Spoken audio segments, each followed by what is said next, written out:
যে বজ্রকণ্ঠে এক হয়ে দেশের স্বাধীনতা এনেছিল বাংলাদেশ, সেই কণ্ঠ পরে উচ্চকিত হয় কিছু মানুষের ঘুষ দুর্নীতির বিরুদ্ধেও।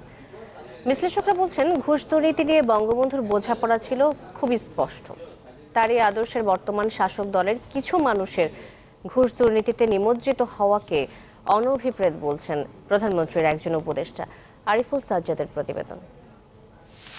এত চোরের চোর চোর কোত্থেকে যে পয়দা হয়েছে আমি জানি না। পাকিস্তানের সব নিয়ে গেছে, কিন্তু এই চোর চুপ ফিরে গেছে আমার কাছে।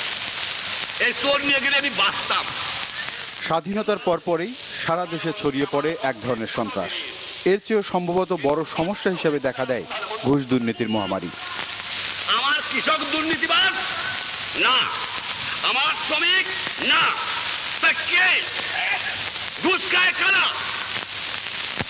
স্মাগলিং করে কারা? বিদেশি এজেন্ট হয় কারা?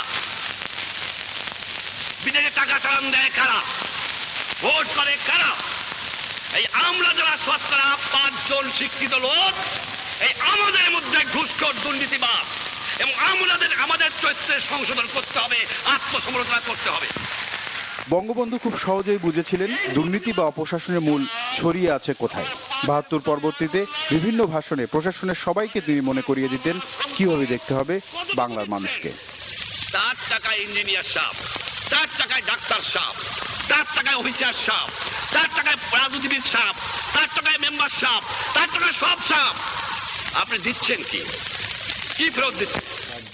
বিশ্লেষকরা বলছেন, সোজাসাপটাভাবেই স্বাধীনতার পরপরই কিছু মানুষের কর্মকাণ্ড সহজেই বুঝেছিলেন বঙ্গবন্ধু। সেই সময় যখন দেখতে পাচ্ছেন চারপাশে দুর্নীতি হচ্ছে, লুটপাট হচ্ছে, তিনি সেটা সহ্য করতে পাচ্ছেন না এবং সেই জন্য হুঙ্কার ছাড়ছেন যে আমি এই ধরনের দুর্নীতি সহ্য করব না এবং আমরা নতুন করে দেশটাকে সাজাতে চাই যেখানে সাধারণ মানুষের কল্যাণ হয়। সুতরাং একটা প্রশাসনিক সংস্কার করতে চাচ্ছেন। প্রায় শূন্য কোষাগার নিয়ে যাত্রা শুরু হয় যে দেশের, প্রথম দিকে মূলত বিদেশি সাহায্য সহযোগিতার উপরেই নির্ভর করতে হতো বঙ্গবন্ধু সরকারকে। ঠিক ভিত্তি গড়ার সময় যদি কিছু মানুষ ঘুষ দুর্নীতিতে নিমজ্জিত হয়, তখন সরকার পরিচালনা হয় সবচেয়ে কঠিন। আর না, অসহ্য সীমা হারিয়ে ফেলেছি। এই জন্য জীবনের যৌবন নষ্ট করি নাই, এই জন্য শহীদরা রক্ত দিয়ে যায় নাই যে কয়েকটা চোরাকারবারি মনোভাবখোর ঘুষখোর দেশের সম্পদ বাইরে করে দিয়ে আসে, জিনিসের দাম গুদাম করে মানুষকে না খায় মারে। উৎখাত করতে হবে বাংলার বুকের থেকে এদের। দেখি কতটা টিকতে পারে। চোরের শক্তি বেশি না ইমানদারের বক্তব্য, সেইটাই যেমন প্রমাণ হয়ে যাবে। তবে বঙ্গবন্ধু সে সময় যে নতুন যুদ্ধ শুরু করেছিলেন, সেই সমস্যায় এখনও ঘুরপাক খাচ্ছে বাংলাদেশ। বিশেষ করে শাসক দলের কিছু মানুষের অবৈধ ব্যবসা আর ঘুষ দুর্নীতির খবর হরহামেশাই এখন চোখে পড়ছে। ঘটনা ঘটেছে এটা স্বীকার করার সাথে সাথে আমাদের এটাও বোধহয় নজর দেওয়া উচিত হবে যে সরকারের নজরে যখন এসেছে তখন এটাকে সরকার প্রশ্রয় দেয়নি।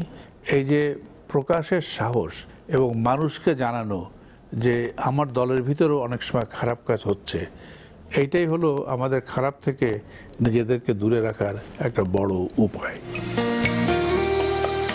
অর্থনৈতিক বা সামাজিক বিভিন্ন সূচকে অনেক এগিয়ে গেলেও সুশাসন আর ঘুষ দুর্নীতির সূচকে বেশ পিছিয়ে বঙ্গবন্ধুর সোনার বাংলা। আরিফুল সাজ্জাদ, চ্যানেল 24, ঢাকা।